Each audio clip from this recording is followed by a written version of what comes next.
Добрый день, дорогие телезрители и радиослушатели. Мне очень приятно в очередной раз встретиться с вами в рамках программы «Конституция. Мы». В студии автор и ведущий программы Кимкимен Александр Николаевич, доктор юридических наук, профессор, председатель Якутского регионального отделения Ассоциации юристов России. Но сегодня мы говорим на тему государства и права, реализация конституционных прав граждан. И в студии председатель Государственного комитета юстиции Республики Саха-Якутия Павел Владимирович Иванов. Павел Владимирович, рад вас приветствовать. Добрый день, Александр Николаевич. Да, для нас очень приятно, что в студии находится наш ученик, выпускник юридического факультета Северо-Восточного федерального университета, сегодня в ранге министра. Зрителям всегда интересно, кто такие становятся министрами, поэтому хотелось бы узнать, где вы родились, откуда родом, какую школу заканчивали и почему избрали профессию юриста. Спасибо.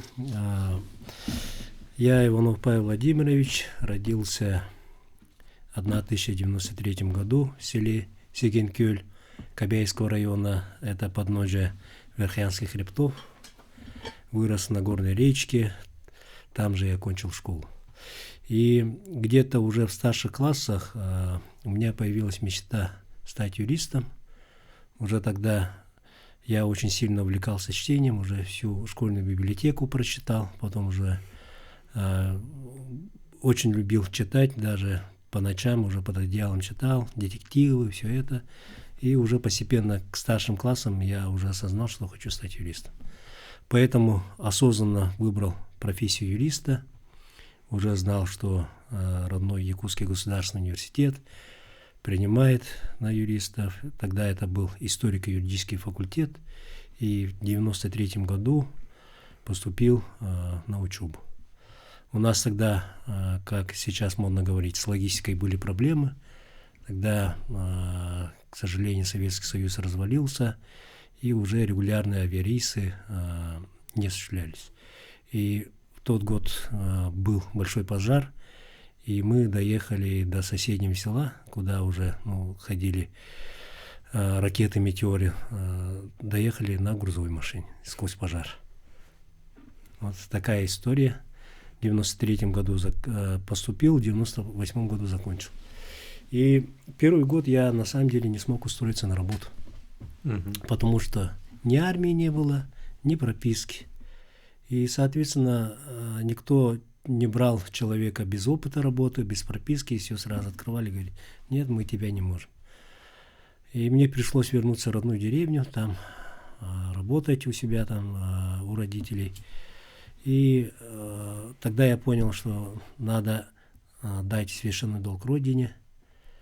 В 1999 году я сам пришел в военкомат, Якутский городской военкомат.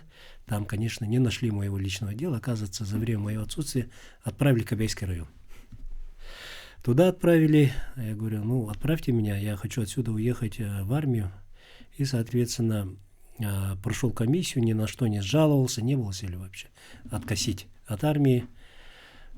И так получилось, что вообще во времена студенчества я ни разу не выезжал за пределы республики, мечтал хотя бы в армии, там, в Читу, Хабаровск попаду, увижу другой регион. Но получилось ровно наоборот. Меня распределили в Тикси, и, соответственно, я уехал на самый север нашей республики, на южный берег моря братьев Лаптевых.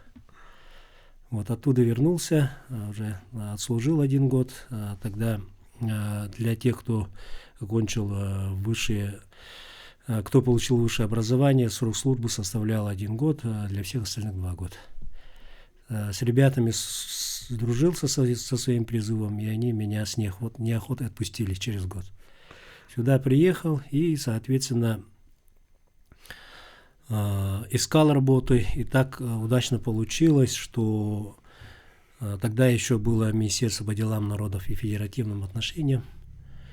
Ишкоп Александр Михайлович возглавлял, я туда устроился на работу. И уже, получается, с 2000 года, как сейчас помню, с 1 августа я устроился туда на работу, и работал, и Вот какой путь вы прошли вот именно по стезе профессионального юриста? По стезе профессионального юриста где-то 2,5 года я отработал в Министерстве народов и федеративным отношениям. Потом это министерство преобразовали департамент, и мероприятия по сокращению начались. А я тогда молодой, холостой, без детей, и, соответственно, первый под сократительные мероприятия я попал. Но я тогда уже понял, что здесь, в этом министерстве, я себя не вижу как юристом, и, соответственно, с радостью согласился. Потом поступило предложение, сказали, что вот Мафусалова Гуса Дмитриевна, она тогда была народным депутатом, она сказала, Павел, а не хочешь ли ты в Вилтумен, в аппарат Вилтумена, там государственное правовое управление вступить? Там как раз сейчас проводится конкурс, и, соответственно, ты можешь там участвовать. Я туда попал, подал документы и по конкурсу прошел. И отработал в Государственном собрании, Государственном правовом управлении почти 12 лет. Вместе с Юрием Николаевичем Бадцевым. Да, Юрий Николаевич Бадцев – это легендарный человек, это наш преподаватель, который в 90-х годах у нас вел несколько предметов, и под его руководством, я думаю, я сформировался как специалист. Очень большие познания получил в области образования, в области местного самоуправления. Вот в 2000-х годах у нас как раз реформа пошла, многие судебные дела пошли. И по образованию ФГОС тоже вот единый государственный стандарт вводили. Мы на защиту якутского языка ездили в Конституционный суд Российской Федерации, вот вплоть до Конституционного суда Российской Федерации участвовали. Затем так получилось, что я вообще, хотел поменять сферу деятельности, как юрист, как юристом остаться, но уже в законодательном органе я уже себя, подумал, что я уже себя реализовал, все уже узнал. И как раз в это время Арсений Сергеевич Николаев избрался мэром города Якутска и пригласил меня в свою команду. Для меня это на самом деле по части финансового обеспечения, по зарплате было, я терял. Я терял, но я для себя видел интересную работу, и невзирая на то, что я в зарплате теряю, посоветовался со своей супругой, она поддержала мои решения, я перешел в окружную администрацию. В окружной администрации была очень интересная такая работа. Мы тогда, как юристы, очень много таких для населения, можно сказать, помните, Александр Николаевич, бесплатные юридические консультации организовали. 15 округов, 15 округов и пригородов, и мы ежемесячно по округам ездили и юридические консультации, в том числе с участием ассоциации юристов проводили. Эта практика продолжается. Эта практика продолжается, эта позитивная практика продолжается по настоящее время. Это очень хорошая практика. Вот. Доступность населения, правовое просвещение, вот это и есть на самом деле вот такая реализация. Да. Далее, 2000... Каком году это было? 13. Нет. Когда избрался? 14. Да, в 2015, когда Егор Афанасьевич сложил. Да. Егор Афанасьевич сложил полномочия, исполняющим обязанности главы республики был назначен. Да, 2018. Да, Арсений Сергеевич Николаев. В мае месяце. И, соответственно, пригласил меня возглавить департамент по государственным правовым вопросам администрации главы и правительства. Я согласился, мы, работы не боимся, и начали уже там работать. Еще более плотный график. Да, еще более плотный график работы. Уже, я считаю, что для того, чтобы набрать необходимый опыт, все-таки опыт работы в муниципалитете нужен. Важен. Очень нужен, потому что когда я работал в Государственном собрании Вилтумен, мы занимались разработкой проектов законов и их экспертированием. И что говорится, опыт реализации на земле он для нас был недоступен. Потом уже на муниципальном уровне я посмотрел, увидел, как реализуются эти республиканские законы, которые мы принимали. И, соответственно, уже опыт и понимание переходит. И здесь уже очень интересно, здесь уже не законы Республики Саха-Якутия, не муниципальные правовые акты, а акты правительства и главы. Это уже совершенно другое направление, но оно как бы находится между законами и этими, и, соответственно, практическая реализация уже на уровне правительства и главы Республики Саха-Якутия. Здесь очень тоже большая работа была проведена, и в 2023 году совершенно неожиданно для меня Арсений Сергеевич предложил возглавить Министерство имущественных и земельных отношений. Совершенно новая стезя для меня, имущественные отношения. Хотя я в годы работы в окружной администрации сталкивался с вопросами имущественного характера, земельного характера, но прежде всего как юрист, как руководитель департамента окружной администрации по правовым вопросам. И с 23 года по 23, какой у нас год-то получился, уже в годах начинает. Вы, наверное, в 21-м? 26-го года. Нет, 23-го, по 3 года проработал я министром имущественных и земельных отношений. Да, 23. Да, здесь очень интересная работа была. Мы налаживали работу по корпоративной культуре, по проведению совета директоров, вообще привлечение к работе совета директоров из-за пределов наших соотечественников, которые обладают соответствующей компетенцией. Ну и цифровизация отношений, вот этот упорядочение имущественных отношений. Очень огромный вал работы был. Да, такой огромный пласт и, конечно, переход на новые технологии, использование всех возможностей, это здорово. Ну вот я знаю, что в октябре 2023 года, после повторного избрания главой Республики Саха-Якутия, Арсений Сергеевич Николаев утвердил новую структуру правительства, и в структуре правительства образовался Государственный комитет юстиции, который вы возглавили, уже вернулись в свою чисто профессиональную деятельность. Пожалуйста, расскажите о деятельности Госкомюста, какие основные направления работы, чего удалось достичь. У нас, как вы сказали, Александр Николаевич, в октябре глава республики утвердил новую структуру. Был образован Государственный комитет юстиции. Здесь необходимость организации этой работы была вызвана тем, что была необходима координация работы в сфере юстиции, в сфере взаимодействия с правоохранительными органами. И здесь у нас как получилось? Вот эти полномочия... До этого у нас на самом деле был тоже Государственный комитет юстиции, который был впоследствии преобразован в Министерство гражданского общества и впоследствии ликвидирован. Вместе с тем годы показали, что орган в сфере юстиции на республиканском уровне крайне необходим. И глава Якутии принял такое решение. И здесь у нас какие полномочия? Здесь в первую очередь надо сказать о том, что к нам был присоединен центральный аппарат по обеспечению деятельности мировых судов. Кстати, в этом году юбилей мировой юстиции, с чем я поздравляю всех наших слушателей и зрителей. Обеспечение деятельности мировых судов – это первое. Второе, нам перешло полномочия Министерства молодежи по профилактике правонарушений.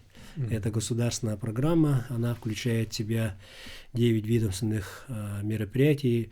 В целом, если очень коротко сказать, это мероприятия, которые призваны профилактировать преступления, направлены на предотвращение преступлений. Вот. Потом нам передали полномочия Министерства труда по оказанию бесплатной юридической помощи.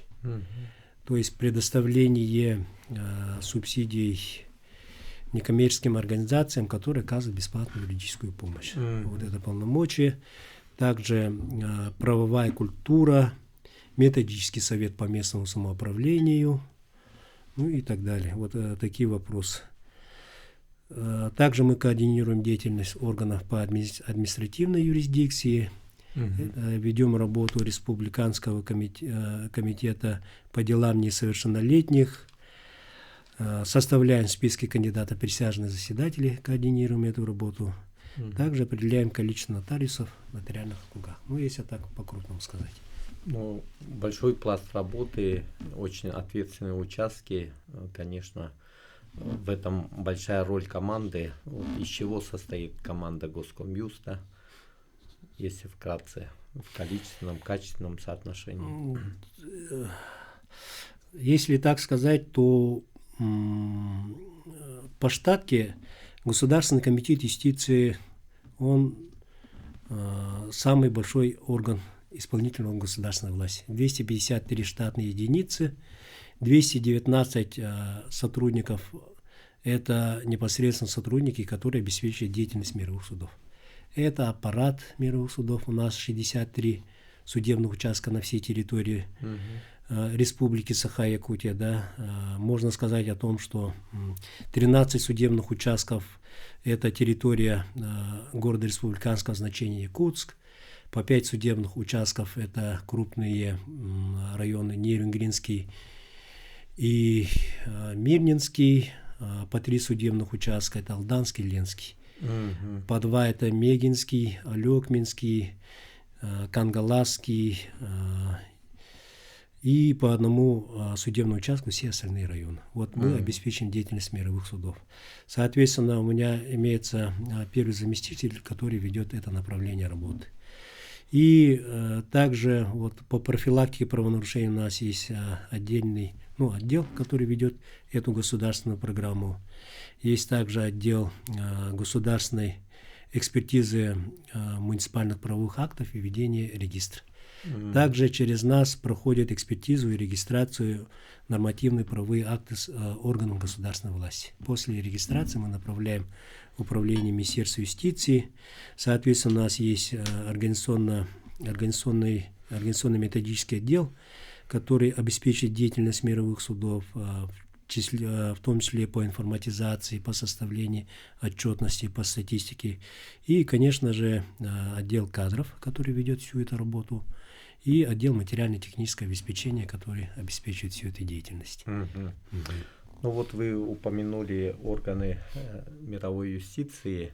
Вот если мы вернемся к вопросам Конституции и так далее, какие нормативно-правовые акты регулируют эту сферу деятельности? Ну, прежде всего, надо сказать о том, что это Конституция, прежде всего, которая гарантирует каждому гражданину на доступ к правосудию. Соответственно, мы занимаемся реализацией этой нормы, обеспечиваем доступ каждого гражданина к правосудию, к принятию правильных решений. Чем это обеспечивается? Есть целый институт, это институт мировой юстиции. Это, можно сказать, единственный, наверное, орган формирования, который принимает остальные 2 ветви власти. Да? Это прежде всего Государственное собрание Элтумен, которое рассматривает кандидатов и утверждает на основании внесенных судейским сообществом кандидатов. И, соответственно, исполнительный орган государственной власти в листе Государственного комитета юстиции, который обеспечивает деятельность мировых судов. Очень такой интересный по своей конструкции такой синтез, орган, который обеспечивает судебная, законодательная и исполнительная власть в этом органе синтезировались, можно сказать. Да? Нисколько не преуменьшая роль каждого органа. Да. Ну, безусловно, у нас идет очень интересная беседа. Вот вы упомянули, что в этом году отмечается 25-летие мировой юстиции. И вот в рамках сегодняшнего круглого стола я тоже выступал, в кратком выступлении говорил о том, что 25 лет и мировой юстиции, и юридическому факультету. Я думаю, в кадровом обеспечении юридический факультет сыграл большую роль, начиная с вас. И я думаю, что во второй части нашей программы мы эти вопросы тоже обсудим, потому что кадровое обеспечение – это важная составляющая, и мы знаем, что в системе мировой юстиции работают высококлассные специалисты, и это действительно очень важно. Но мы продолжим нашу передачу через некоторое время. Еще раз приветствую уважаемых телезрителей и радиослушателей. В эфире программа «Конституция. Мы». И гость нашей программы, председатель Государственного комитета юстиции Республики Саха-Якутия Павел Владимирович Иванов. Наша беседа посвящена вопросам государства и права, реализации конституционных прав граждан. Вот мы говорим о том, что 25-летие мировой юстиции, безусловно, кадровое обеспечение играет важнейшую роль. Расскажите, пожалуйста, как из какой сферы, из каких учебных заведений в основной массе работают ваши специалисты? По кадровому обеспечению здесь, прежде чем ответить на этот вопрос, я бы хотел сказать о том, что на самом деле этот год очень богат на юбилей, в том числе у нас юбилей нашего родного факультета, юридического факультета, 25 лет исполнилось. Здесь я как выпускник, наверное, должен сказать о том, что большая часть наших сотрудников – это выпускники именно Северо-Восточного федерального университета, юридического факультета. Здесь наш университет внес неоценимый вклад, что теоретические, что практические знания наших выпускников на должном уровне, и они наравне конкурируют с выпускниками других учебных заведений.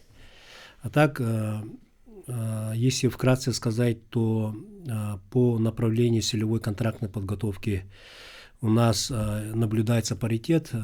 Мы ежегодно по 3 человека с Северо-Восточного федерального университета и Уральского юридического института по 3 человека мы набираем по целевой контрактной подготовке. У нас сейчас в общей сложности обучается 17 студентов. В этом году, к сожалению, пока нету ни одного выпускника. В следующем году 4 выпускника у нас должны выпуститься. Вместе с тем, Александр Николаевич, следует сказать о том, что в аппарате мировых судей у нас имеется проблема. По аппаратам. Это текучесть кадров. Текучесть кадров, потому что должности секретарей судебного заседания и секретарей суда, те специалисты, которые без опыта уже получают в недостаточном объеме. Особенно в северных улусах, где если мы здесь человека принимаем на работу, он не является уроженцем этого улуса, ему приходится арендовать жилье, туда лететь за собственные деньги, и, соответственно, большая часть заработной платы у него уходит на это.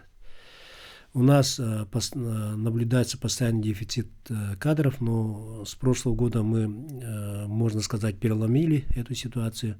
Здесь повысили качество работы отдела кадров, которые непосредственно занимаются этой работой. И уровень необеспеченности мы уже держим где-то 10 единиц из 119. Дошло до того, что мы уже на сайтах, которые предлагают вакансии, уже мы начинаем там искать специалистов, предлагать им работу. У нас большие нарекания со стороны мировых судей занимало процесс отбора кадров, потому что на основе конкурса мы принимали работников. И, соответственно, этот процесс занимал 2 месяца. В этом году мы согласовали с администрацией главы и правительства подход, где федеральный закон о государственной гражданской службе Российской Федерации позволяет по согласованию с работодателем не проводить конкурсные процедуры, а назначать. И на 25-26 год мы получили согласование, и с этого года уже мы назначаем. То есть процесс назначения идет быстрее. Также в этом году мы внедряем институт наставничества, в том числе дистанционное наставничество, чтобы специалист, который где-то в отдаленном улусе вновь назначенный, не чувствовал себя брошенным, да, и, соответственно, коллеги, допустим, из других районов могли ему подсказывать направление работы, особенности этой работы. Это работа очень сложная и нагруженная. Это по кадровой работе. Какой статус мировых судей в целом в судебной системе? каковы процедуры принятия решений по назначению мировых судей? Мировые суды входят суды в систему судов общей юрисдикции. У нас кандидаты на мировые судьи проходят через квалификационную коллегию. И потом на основании представления судебного департамента, который вносится в Государственное собрание Илтумен рассматривает кандидатуры и утверждает их на должности мировых судов. Ну, это замечательно, все-таки вот ответственность чувствуется, да, сами парламентарии, когда принимают решение о назначении мирового судьи, это первое. Второе, мировой судья дает клятву перед парламентом республики, это тоже очень ответственно, правильно. Ну вот давайте перейдем к юбилейным событиям 25-летия. С чем встречаете вот эту знаменательную дату?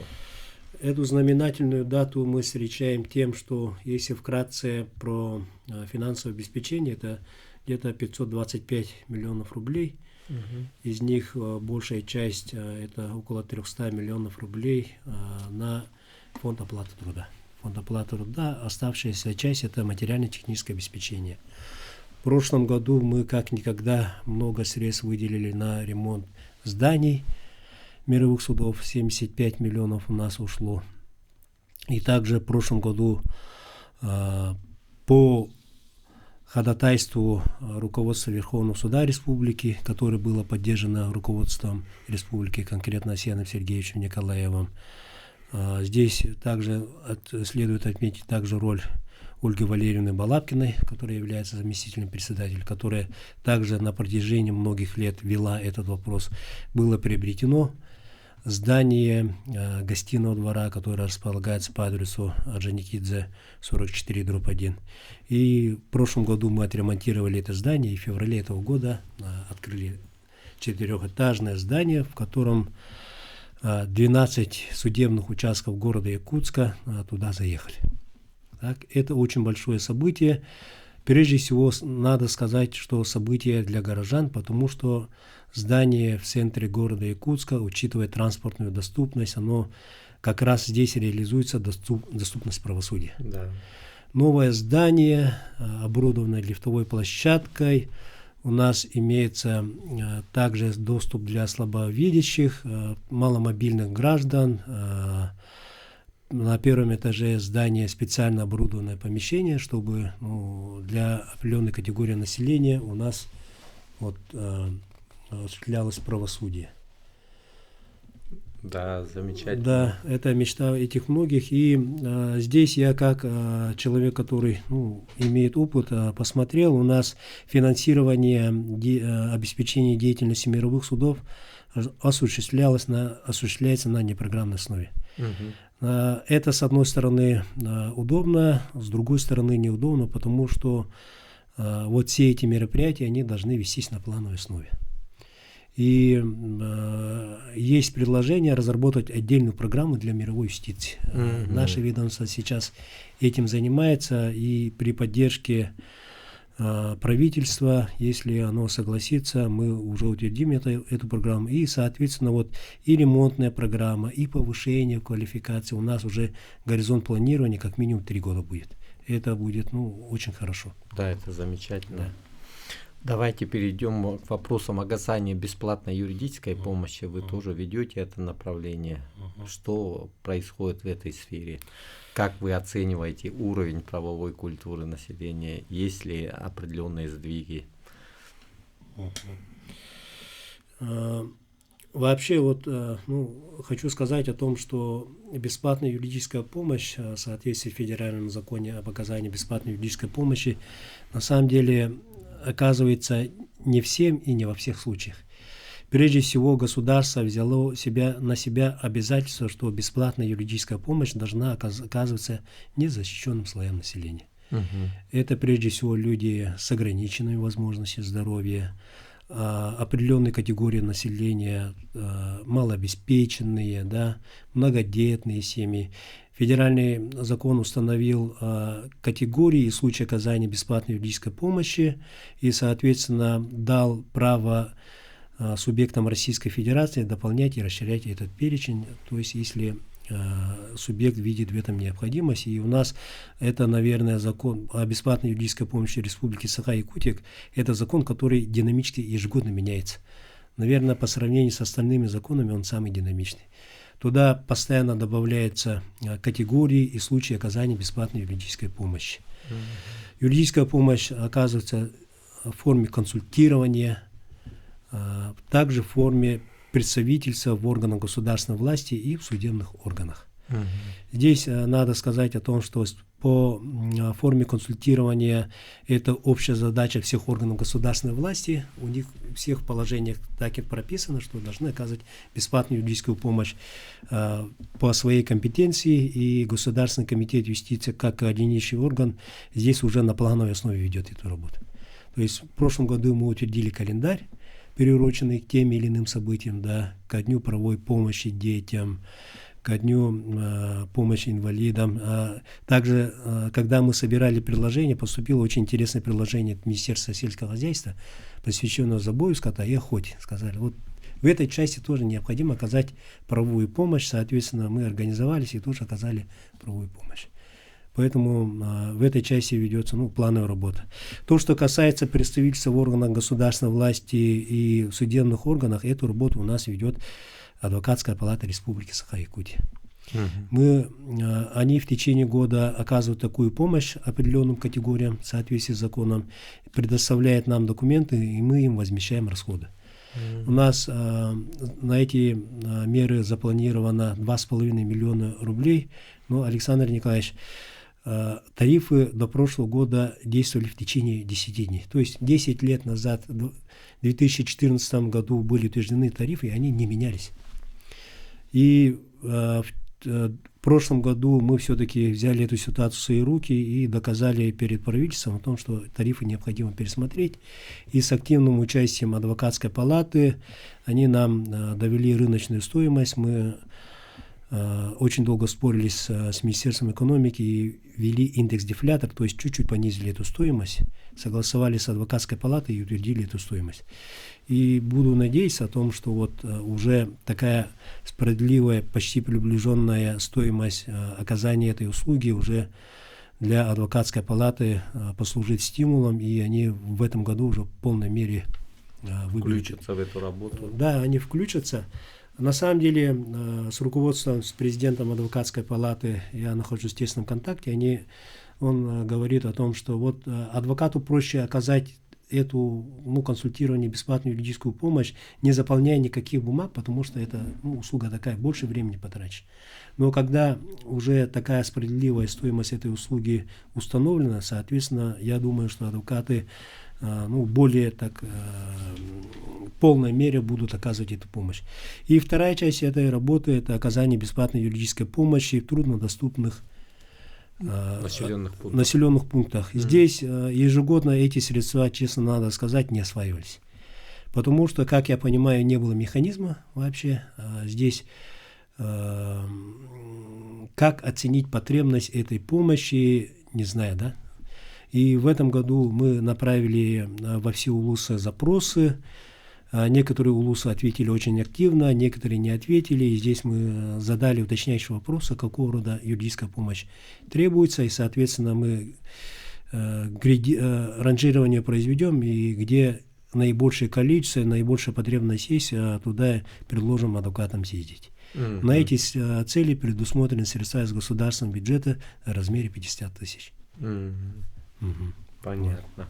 Ну давайте вот немного поговорим в одно из направлений профилактика преступлений, да, в том числе в сфере IT, кибермошенничества и так далее. Я думаю, что людям это очень интересно. Как я ранее говорил, наш комитет ведет государственную программу профилактика правонарушений. Объем финансирования 95 миллионов. В самой программе содержится 9 ведомственных проектов, которые направлены на профилактику правонарушений, то есть профилактирование включается тем, чтобы не допустить рост преступлений и их предотвратить. Как вы все знаете, у нас последние годы наблюдается взрывной рост преступлений, числа преступлений в сфере кибермошенничества. У нас в этой сфере есть 3 ответственных органа. Это прежде всего Министерство финансов с его направлением по повышению финансовой грамотности, Министерство инноваций, которое в силу своей компетенции также занимается этим вопросом, и Государственный комитет юстиции, потому что у нас там 2 мероприятия. Это размещение наружной агитации и выпуск видеороликов. В прошлом году мы 3 органа проработали, каждый самостоятельно. Вместе с тем, проанализировав ситуацию, я понял, что мы, как в той басне Крылова, уже каждый выполняет свою работу, но движемся часто, очень часто дублируем друг друга, и получается у нас эффект от этого падает. В этом году, чтобы не допустить подобного дублирования, чтобы наши мероприятия были более эффективными, мы образовали межведомственную рабочую группу, где мы с друг другом поделились планами, какие ролики мы планируем снимать, да, но чтобы на одну и ту же тему, допустим, не снимать, и чтобы было более эффективно. Также по каналам распространения вот этой продукции, да, печатной продукции, аудио, видеопродукции тоже мы будем уже координировать свои действия. И здесь надо сказать о том, что позапрошлом году при МВД был создан киберотдел, отдел, который борется, управление даже, да, который борется с кибермошенничествами, и здесь мы включили представителей этой группы. И я так надеюсь, что вот при взаимодействии всех органов мы уже будем добиваться не спада, а взрывного роста этих преступлений. Сан Николаевич, по итогам прошлого года вообще кибермошенникам отдали свои сбережения, свои деньги в размере 1 миллиарда рублей. Это очень большие деньги. Да, одна республика, 1 миллиард рублей. Одна республика, 1 миллиард рублей. И на самом деле, если исходить из портрета жертвы, то до позапрошлого года все думали, что это люди пожилого возраста, пенсионеры, в силу своей неосведомленности по IT-технологиям, они довечны. Но на самом деле, оказывается, по информации Министерства внутренних дел, портрет жертвы – это лица среднего возраста. Как раз те, которые на самом деле оказываются… Самые активные, да, экономически активные. Да, осведомлены, и почему-то вот так получается. И каждая жертва, на самом деле, она слышала про эти схемы. И получается так, что на самом деле люди были осведомлены, но почему-то вот они все равно попадаются на уловки. И мы для себя поняли, что на самом деле вот повторение – это мать учения, это надо постоянно вдалбливать, постоянно объяснять. Павел Владимирович, я искренне благодарю вас за то, что вы пришли в эту студию. У нас состоялась очень интересная беседа. Я думаю, что именно пропаганда правовых знаний – это наша общая задача. Будем и дальше работать. Всем спасибо за внимание. До скорой встречи.